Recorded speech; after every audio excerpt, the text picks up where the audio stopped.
अस्सलाम वालेकुम। Establishment establishment establishment इतना शोर मचाया गया हर तरफ से, पीडीएम की तरफ से कि जी हर काम में एस्टेब्लिशमेंट इन्वॉल्व है, उनको हराने में, सादक संजरानी को जिताने में, प्रिजाइडिंग अफसरों को अगवा करने में, सेनेट के प्रिजाइडिंग अफसर को राम करने में।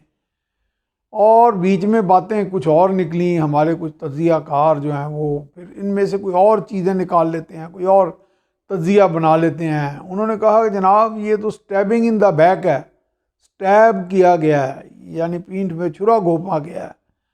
आपको याद होगा जूलियस सीजर जो रोमन बादशाह थे, उनको स्टैब किया गया था, कई जख्म आए थे उनके ऊपर, उनके अपने साथियों ने मारा था उन्हें, और जो करीब तरीन साथी ब्रूटस था उसने भी बिलाकर जिनकी तरफ रजू किया। तो यहाँ भी वो मिसाल कुछ लोगों ने अब अप्लाई करके देखी है और वो कह रहे हैं कि जनाब ये तो स्टैबिंग इन द बैक है, ये तो पीडीएम स्टैब्लिशमेंट बन गई है, एस्टैब्लिशमेंट नहीं। अब पीडीएम को खुद अपनी पड़ गई है, यानी पहले वो स्टैब्लिशमेंट के पीछे थे, अब एस्टैब्लिशमेंट ने उनको स्टैब्लिशमेंट बना दिया, यानी छुरा घोंपने वाले, एक दूसरे की पीठ पे छुरा घोंपने वाले। अब तो वो कहा जा रहा है कि जी जरदारी ने डिच किया पीडीएम को, नून लीग ने उनको किया, मौलाना साहब बीच में अलहदा ही बेचारे घूम फिर रहे हैं, इधर पेंडुलम बने हुए हैं, समझ किसी को नहीं आ रही।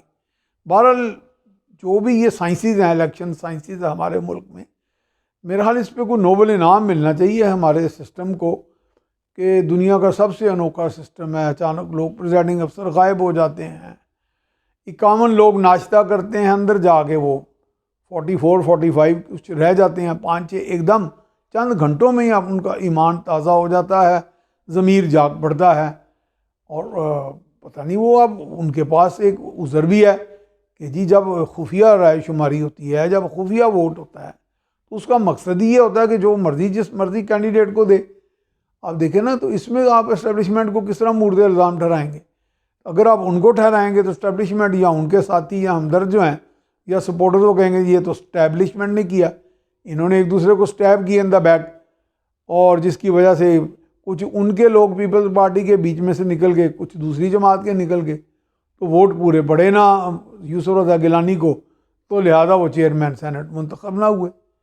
लेकिन ये क्या खेल हो रहा है सियासी उफक पर, दुनिया देख रही है, अचानक कैमरे बरामद हो जाते हैं और फिर अचानक बेईमान लोग हो जाते हैं, वफादारियाँ ख़रीद ली जाती हैं, ऐवान बाला, ऐवान बुलंदो बाला, ऐवान ज़ीनी, ये सब हरकत में आ जाते हैं और नताइज कुछ नहीं, लोगों को कुछ भी हासिल नहीं होता। ये गैंग बने हुए हैं ऊपर, ये तमाम लोग जो बड़े मुक़्तदरा क़ुव्वतें हैं, ऐसे लग रहा है ये कोई गैंग बने हुए हैं अवाम के बरखिलाफ़, यानी अवाम को डिलीवर करने का गालिबन किसी का कोई इरादा नहीं। कोई दलील ले आता है, कोई तावील ले आता है, कोई उसकी आइन की कोई तशरीह ले आता है, कोई कुछ ले आता है। ये तशरीहात पर मुल्क चल रहा है और ये तशरीहात जो हैं ये सिर्फ सूट किन को कर रही हैं, या पीडीएम को कभी कर रही होती हैं या पीटीआई को कर रही होती हैं।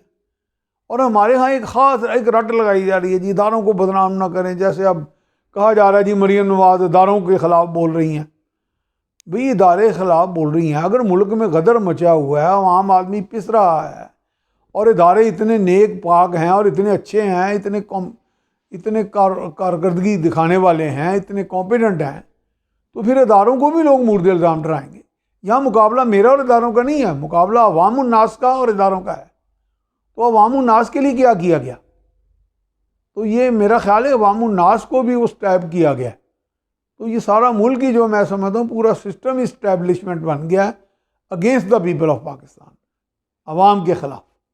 तो जनाब इस पर गौर कीजिए, क्योंकि आपने इन स्टैबिंग से बचना है अगर सर्वाइव करना है और आगे बढ़ना है। शुक्रिया। अस्सलाम वालेकुम।